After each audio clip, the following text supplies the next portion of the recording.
Hey, what's up, everybody? This is Open Discussion with C3 Films. My name is Chris, and this is. Cheryl. And today we're going to be talking about Chip and Dale Rescue Rangers. Not the old television show, but the movie of the same name that just came out on Disney Plus a week or two ago. But we will be going into spoilers for the movie and potentially spoilers for the television show if that is a thing. But I don't know. We'll put it out there just in case we say something on accident. But if you haven't seen at least the movie, go check it out on Disney Plus, and then come back and you guys can see what we have to say about it. But without further ado, let's go ahead and jump right into this. So this was another one of those movies that I would not have watched if we weren't doing it for the show. Like when I saw it, I remember thinking to myself, okay, this is clearly an inferior try at having of wanting to do something like Who Framed Roger Rabbit. Uh, when I look at Space Jam or other thing, like that's the other one I can think of that has like tunes and real people occupying the same space. I don't look at that and think, okay, this is like Who Framed Roger Rabbit, because it's basketball and sports. It's a whole different kind of feel.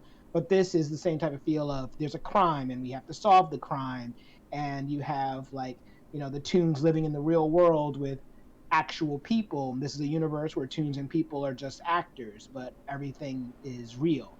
So when I see that, the only other thing that I can think of that also did a story that was almost exactly like that is Who Framed Roger Rabbit. So right away, when I watch this, I'm measuring it in that type of light. But what ended up transpiring was that I was surprised that it didn't do a poor job, in my opinion. Yeah, I mean, Roger Rabbit is even in Chippendale, so I thought, like, okay, they are definitely nodding to that because I didn't see. Well, I mean, Bugs Bunny is in it, but wait, is he in it? No, I sorry, don't I'm remember getting it. him. No, I'm getting it He's in confused. Roger Rabbit, but Yeah, yeah, yeah, never mind. Sorry, I take that back. I think we watched two similar movies. they're too similar. They're starting to blend in our minds. Yeah.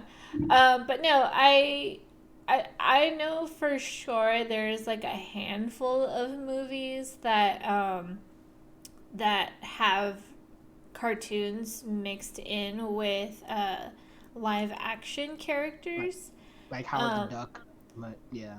yeah, there's definitely a couple. There's quite a bit. There might be like a lot more than we think. Hmm. Like because it's been like years and years since movies have been made, since that technology was even first developed. So Yeah. I'm sure there's probably more, but the most predominant ones are the most famous ones. Like you had already just mentioned, Space Jam, and Chip and Dale, Who Framed Roger Rabbit. But you're right, I agree. This one is definitely meant to be more of a nod towards Roger Rabbit, and I think part of it is because of the whole mystery solving thing. It's definitely different though, because Who Framed Roger Yes. Rabbit is 100% a noir. And Hmm. that is part of the charm, I think, for Who Framed Roger Rabbit, is because we're getting the noir elements, but we're getting noir elements in a fun way. Um, Chip and Dale, though, the way I feel about the storyline for Chip and Dale is that it's pretty simple in the sense of, like, we've seen this storyline so many times before. It's far from unique. And it's just outfitted with like sprinkles of nostalgia. That's how I feel about it, and that's why I don't really think that it's like the greatest film ever. But it did, I give it credit for having a lot of good, funny moments, but sometimes I feel like they're only funny because they're nostalgic. That might be true. I think I liked the feeling I got from it because it felt like almost watching a goofy movie or an extreme goofy movie. Like the feelings you get when you watch those movies, like that's kind of what was in my that was kind of in my back of my brain. And when you meet Monterey Jack, and still like into cheese, and you find out that that's not like a thing that was only for the show, but like they actually used it. Like, yeah, that's partially nostalgia and what you know from the character from before. But I mean, even when you watch like a Goofy movie and stuff like that, they kind of play on what you know about these characters from other media. So in that vein, I really enjoyed it because I remember these characters, I remember the song and all that other stuff. So yeah, it's kind of like a mix of nostalgia as well as feeling like it is a Rescue Rangers movie that is meant to accompany the show. Like this could have come out in the 90s with probably not as good visual effects, but as an accompanying piece to go along with Rescue Rangers, the cartoon television show, the same way we got like the Power Rangers movie or like, you know, the Goofy movie and stuff like that. So it kind of took me back in that way, which, you know, like I said, is nostalgia a bit, but it felt good with that. But then I liked seeing how this world operated, just like in Who Framed Roger Rabbit, seeing how the worlds interacted. And this one, I mean, obviously, you have to suspend your disbelief because it's just like, okay, so were all these guys just in an existence forever, and then eventually just got a job on like a bad CG Beowulf movie and then never worked again? Or is it one of those things of like, oh, is the very act of creating them in a computer make them come to life in real life? It's like you don't think about all that. It's just don't think too hard. They just exist. It is what it is. And the jokes that they had in the movie, I thought worked very well. Like the one that stands out to me the best is like the Uncanny Valley joke. Like I thought that was kind of cool to play on people who know about animation or have heard about the Uncanny Valley with things that look like weird but they're supposed to be really real, like the Polar Express type stuff. I was like, okay, so the fact that the jokes kind of also delved into like just kind of knowledge about what certain things are, also kind of just stood out to me. And then of course, just like with Who Framed Roger Rabbit, there's so many cameos. There's so many cameos, and not all of them are moving like entities. Some of them are billboards. Like we saw, like Doug Funny from Nickelodeon had like a billboard about him being a lawyer or something, and Johnny Bravo has like a workout like regimen or something like that on another billboard. So, like if there's anything that's really cool about watching these movies like Space Jam or this or Who Framed Roger Rabbit is the fact that it's the bringing together of all these different characters that potentially belong to different companies and seeing them all together. Same thing with Ready Player One, right? You're like, how do they get all these companies to agree to let their characters appear on the same thing together? And there's fun in that because most of the time these companies just stick to their own owned properties. So, and that's another element that this movie has. Yeah, it reminded me a little bit of the more recent version of Space Jam. So here's a little spoiler in there.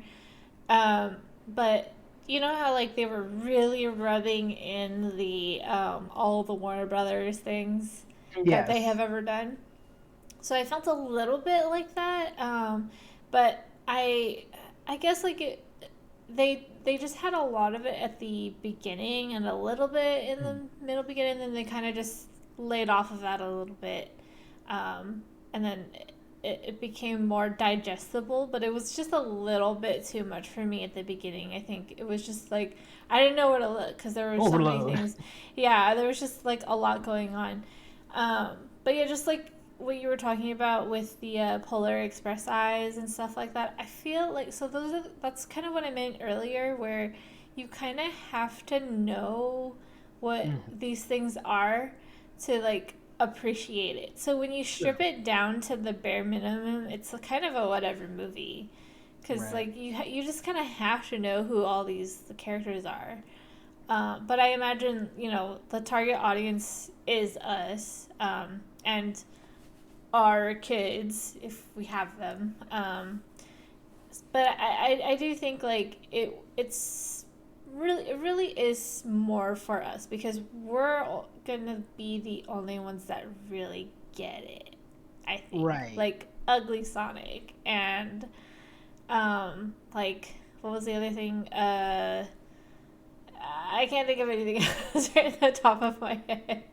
But But yeah.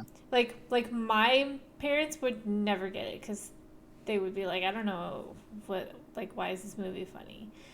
Um, Right. Yeah, go ahead. No, yeah, like the Polar Express is obviously something that came out while we were growing up. I think I can't remember when that movie came out, but I want to say we were teenagers when the movie came out. We were But old enough to not watch it. yeah, we were old enough to not watch it, but still old enough to be aware of its existence. And Because so, we know the book. That's why, because right, the book was for us, but the animation was for those after us. right, and the same thing with like Beowulf and all these other types of things. Like And we Mrs. were Doubtfire. there. Yeah, yeah, we were there to like see that they were happening, and like with Ugly Sonic, and we all were nerds, so we know the story behind Ugly Sonic. Even people who aren't into film or animation know they saw the Sonic trailer and was like, "What the heck?" And then they know what happens behind the scenes. They know it changed. So like, but a kid that's like 4 years old might not realize that Ugly Sonic was even a thing. They might not even have seen that old trailer. They just go and they just saw the original Sonic or Sonic 2, and then that's all they know. And so that Ugly Sonic joke is lost on them. But yeah, you're right. It has to deal with our knowledge of these properties and the history behind them, and that's what makes it funny. When you see Pumbaa talking to that the axe guy, I forget his name, and then all these other animated characters come in, and the joke is these are all voiced by Seth Rogen. So if you don't know who Seth Rogen is, like most average people probably would not know by his voice. They might know him Yeah. when they see him. Then that joke is lost on you, right? Yeah. So yeah, there's absolutely credence to that what you were saying, and we're going to talk about Who Framed Roger Rabbit more in detail later. But I think one of the things that I noticed with Who Framed Roger Rabbit is that while there are a fair amount of characters that you do know, like Warner Brothers properties or characters like Betty Boop, the main characters are not characters that you've seen before. They're characters that were made up for the movie, and the villain is a character that's been made up for the movie. So the movie, I think, is probably a little stronger or has more of an ability to stand on its own because so many of the characters that you spend most of your time following don't require a knowledge about their history. And then Mm-hmm. either another characters you see in the backgrounds, like maybe we don't know them because they're before our time, but maybe our parents would recognize them. I don't know. Uh, but the point is that even without that, we can still enjoy it. So I'd be curious to ask like a younger viewer if they were still able to have like a huge appreciation for this movie, despite most of the things not necessarily being their generation. Yeah, and I definitely feel like that is where this movie falls short a little bit. And I can definitely tell that this movie's probably not funny at all unless you are, because it's all targeted at nostalgia. All the jokes are targeted at nostalgia. I can't think of like a funny part that wasn't from like you having to know. Even the whole thing of like ET versus Batman, and he's like ET's like, I forgive Bat, and Batman's like, fine. Like that wouldn't be funny unless you knew who both characters were. And Right. like, so if you're like a little kid watching it, you'd be like, I don't get this movie. Or And the babies or the Furious Babies joke. yeah. So it's yes. I just imagine like being a small child wouldn't really get this movie, and it wouldn't really feel like a kids movie. I don't think it really is a kids movie. It just looks like one because it's animated, but I think it's for adults.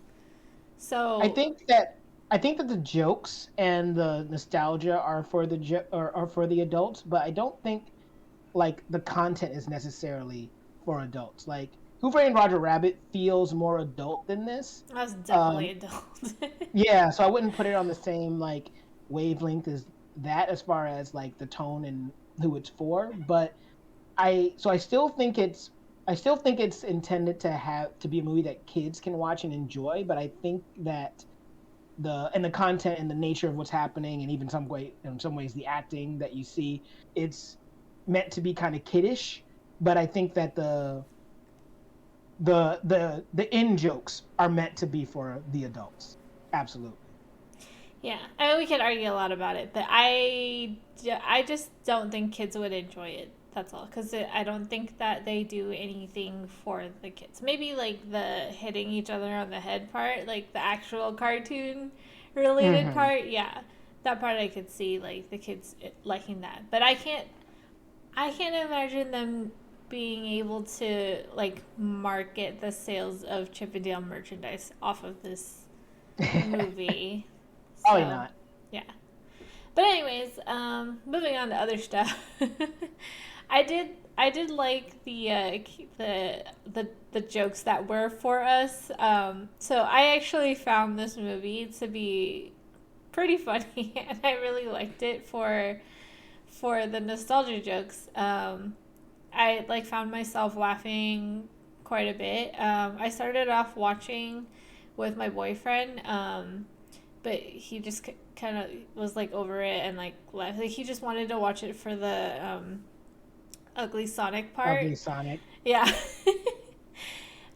But I kept watching it obviously because we were doing it for the show, and like he could hear me laughing from the other room. So he was like, "It sounded like you really liked that movie." Yeah. I mean, the jokes, like the jokes work.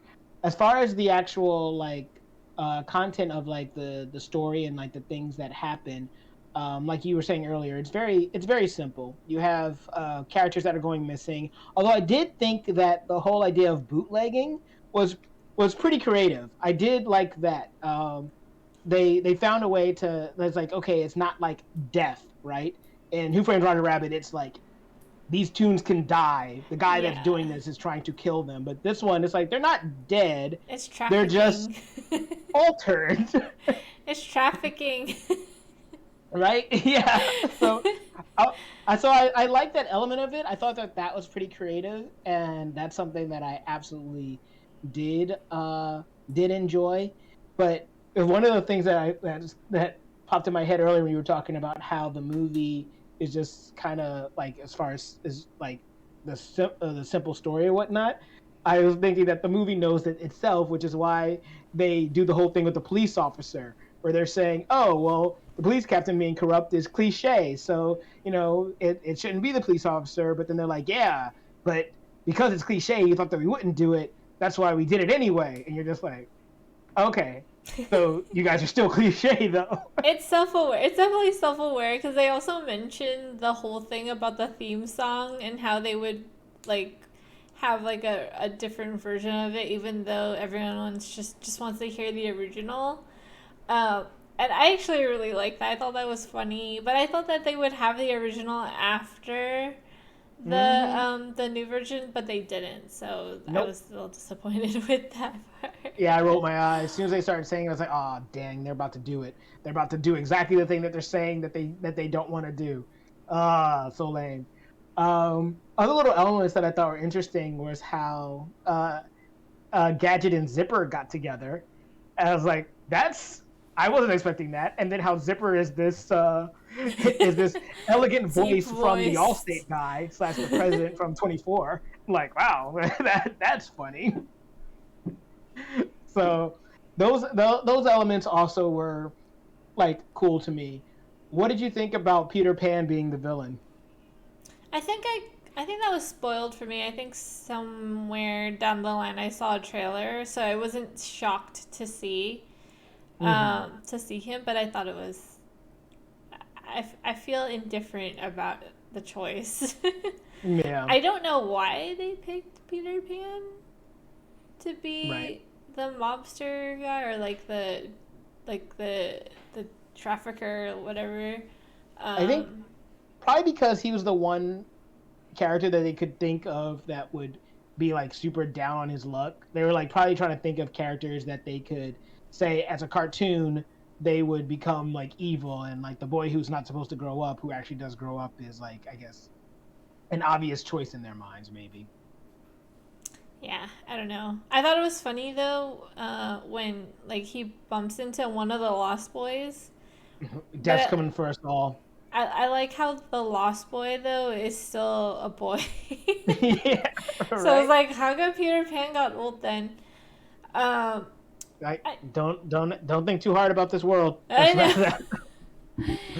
I The think, logic of it does not make yeah, sense. yeah. Because I also had a problem with the way that the bootlegging worked. Because I was like, well, first they're saying like they erased like Flounder's mouth and then redrew them, and then like it turned into like instead of just slightly altering the characters, it became like, well, you get like Snoopy's ears and like different body parts from different characters and stuff like that, and that's what the machine does. So like that part didn't make sense to me, but at the same time I was like, that's not the point of the movie. Yeah. They're just that's not really supposed to matter. So I let it go, but I did question it for a little bit, and then I was like, never mind. I But mean, yeah, what go ahead. no, I was gonna say I also questioned it a lot. I questioned the rate at which cartoons grow up and how old certain cartoon characters are. Like, why does it feel like some start off as kids and then become actual adults, while others like seem to always be adults and never and don't become old people? So I was just but then I was like, you know what? I mean, the movie's not asking you to think. It doesn't want you to think that hard about it. Yeah. It kind of I think it's one of those, you know what they always say, if the audience is like looking at your I guess like things that are wrong about it, Hmm. it means it's not a good movie. Yeah, Um yeah, like I forget how it's phrased. I'm definitely not phrasing it right. But you know what I'm talking exactly. about. Um, but yeah, I definitely felt like that, but I also felt like it's not we're not supposed to care that much. Like it's not that type of movie. So I think like that's the other thing is like you said, it's self-aware. It knows what kind of movie it is and what kind of movie it wants to be. I felt like it like you know like I mentioned there was a little bit of a miss for me in the sense that it can't really I don't see it standing on its own in the same way that Roger Rabbit does or even Space Jam I think the original one um, because it relies on so The much time, on the nostalgia. right? What you know Um, about the time of the jokes that it's referencing.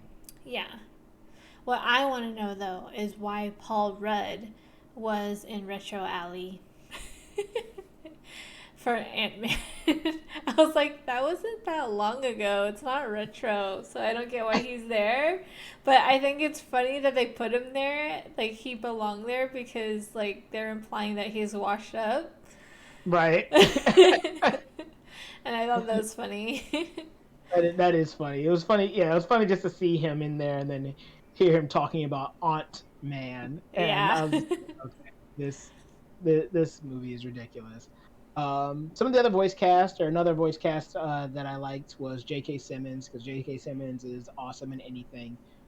So hearing him as the two bit Gumby police chief was great. And I actually liked how they did his fight sequence with the detective that was under him.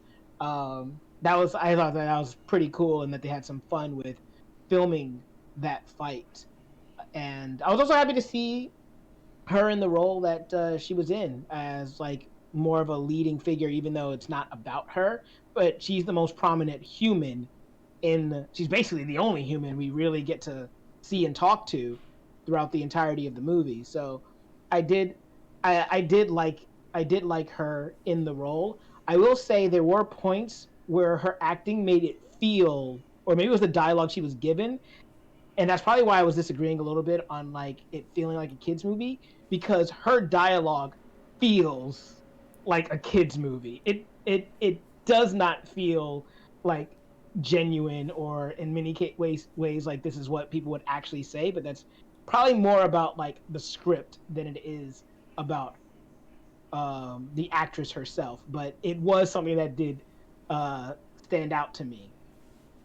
Yeah, no, I mean, I definitely think that kids can watch this movie. I just think that it's not for them. Right. It's for millennials, like you said, and it's just PG enough for the millennials to bring their kids. That's all, and for them to like be able to watch it and appeal to them in like some way. So like, because it definitely looks like it's for them, it just isn't. But yeah, I mean, other than that, I do think that they did a pretty cool job with like mixing the animation with the real life characters, or like inanimate real life objects that the animated characters hold and interact with. I thought was kind of cool. They definitely did a lot of it at the beginning, like, hey guys, look what we could do. It's so cool. It's so up to date and modern. And I like the idea of Dale getting like work done, like Botox, but it's instead of Botox, it's CG to like make him 3D as opposed to 2D. So I thought that was interesting. But I also do think they maybe mixed and matched a little too much, because it kind of drew me out of the movie a little bit, because I was paying so much attention to how much they were mixing the two things together. Yeah, I mean, well, essentially, isn't that's kind of similar to what Space Jam 2 did, right? Like, they were asking themselves, how can we up the ante from what we did in the original Space Jam? Oh, well, let's have three-dimensional characters mixed with real people, mixed with two-dimensional characters. And so this did that went for a similar approach. But where Space Jam was kind of like, it's going to be three-dimensional characters with live-action characters predominantly, because when they make that switch, they're on the basketball court and everybody is three-dimensional and that's playing, and there isn't like a two-dimensional player in the thing. The two-dimensional characters would be like in the background or whatever. This one was like, we're going to put them side by side. We're going to have three-dimensional characters and two-dimensional characters and real people all in the same scene together, and even we'll throw in a stop-motion character, and we'll just see how it goes. So they wanted, like, I can appreciate the desire to like challenge themselves, but I definitely agree with you where there were points where it did feel odd, and I don't know if that's just because it'll always feel odd. There's no way you can do it without it feeling odd, but yeah, I noticed what you noticed too. Yeah, I mean, I give them A for effort. I think they did an incredible job with the effects. I just think that it was a little like distracting, because it almost felt like they were interacting with things without enough intention.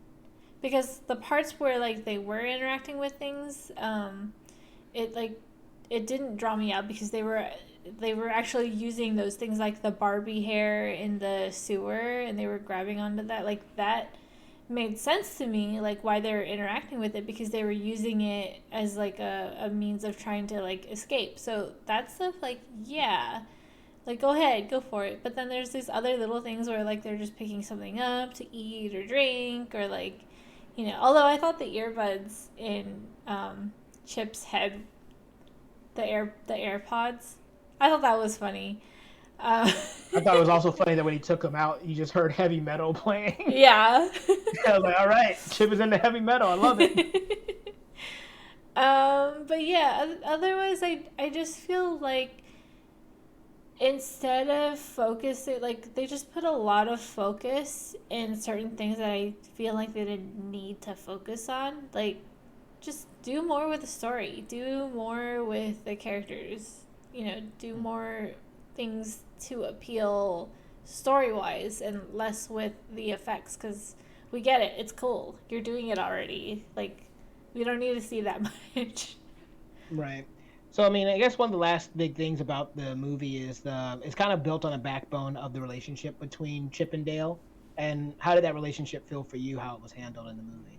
I think it's pretty true to the original characters, but in a more updated way, because they like in this movie they are characters who they are people, or chipmunks, I guess, who play characters that are a certain way, and but it still kind of falls in line with it, because Chip is like the one who is supposedly smart and like always like gets mad at Dale for doing things and stuff like that. And it's like the same thing. And but in the cartoon, Dale is the stupid one. He does mention it in the movie. But he's also just like, I like what they gave him, like the Yep. whole persona of like always just like having this one motivation of making it in Hollywood again.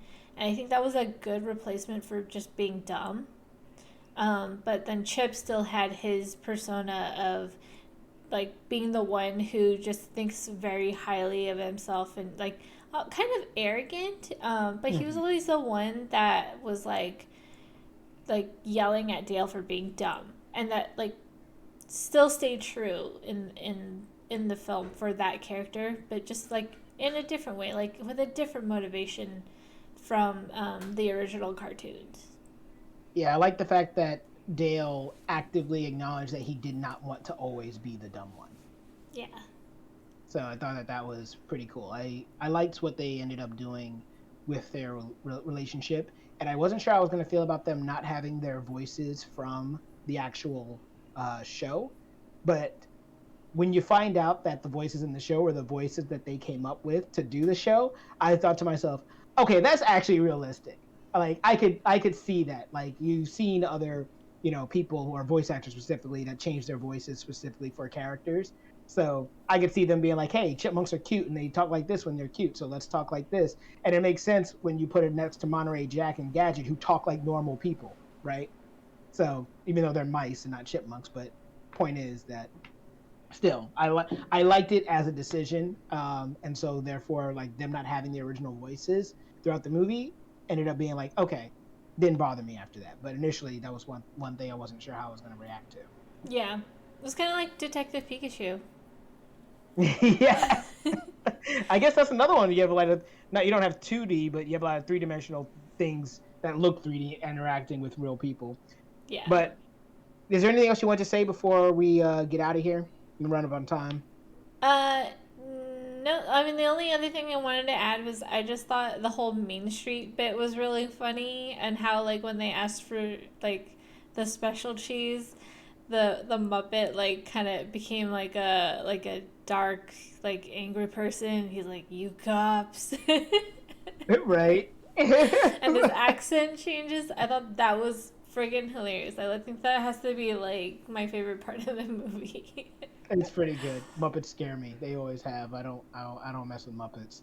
Um, but yeah, I mean, if you guys want to hear us talk about this a little bit more, you can check us out on our channel, twitch.tv/C3Films. We usually talk a little bit more in depth after we do these segments for YouTube. So it'd be great to see you guys over there, and you guys give us a follow over there. But also here, if you guys could, if you give us a like, share, and subscribe, it really help us out. We really do appreciate it. But what did you guys think about the movie? Did you guys see it? Did you enjoy it? Did you think that it also was feeding off of your nostalgia? Do you think you would have enjoyed it as much if you didn't see the old stuff? Whatever you thought, comment below and let us know.